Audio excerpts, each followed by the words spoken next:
மீன ராசிக்கு அதிபதியாக இருக்கக்கூடிய குரு பகவான் உங்களுடைய ராசிக்கு 4ஆம் இடத்துல சஞ்சாரம் பண்ணிட்டு இருக்காருங்க.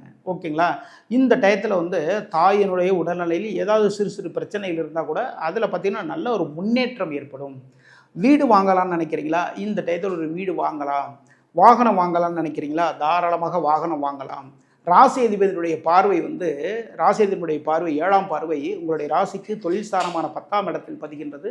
விரயஸ்தானமான 12ஆம் இடத்திலும் பதிகின்றது. சரிங்களா? இந்த டயத்தில் தான் பார்த்தீங்கன்னா சுப விரயங்களை மாற்றிக்கணுங்க நம்ம. சரிங்களா?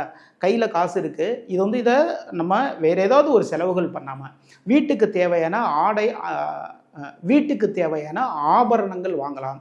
ஒரு சொத்து வாங்கி போட்டோன்னு வச்சுக்கோங்களேன், அதனுடைய மதிப்பு வேறு மாதிரி உயரும். ஓகேங்களா? இந்த நேரத்தில் தொழில் முதலீடுகள் தாராளமாக பண்ணலாம். தொழில் வளர்ச்சி பெறுங்க இந்த நேரத்தில். சரிங்களா? அதனால் செலவுகளை கம்மி பண்ணிக்கிட்டு வரவுகள் அதிகம் பண்ணிட்டீங்கன்னு வச்சுக்கோங்களேன், மிக மிக சிறப்பாக இருக்கும். தொழில் ஸ்தானத்திலும் முன்னேற்றமான வாரமாக இந்த வாரம் அமைது. 11 கமெண்ட் பண்ணுங்கள். இந்த வாரம் உங்களுக்கு சக்ஸஸான வாரமாக மாறும்.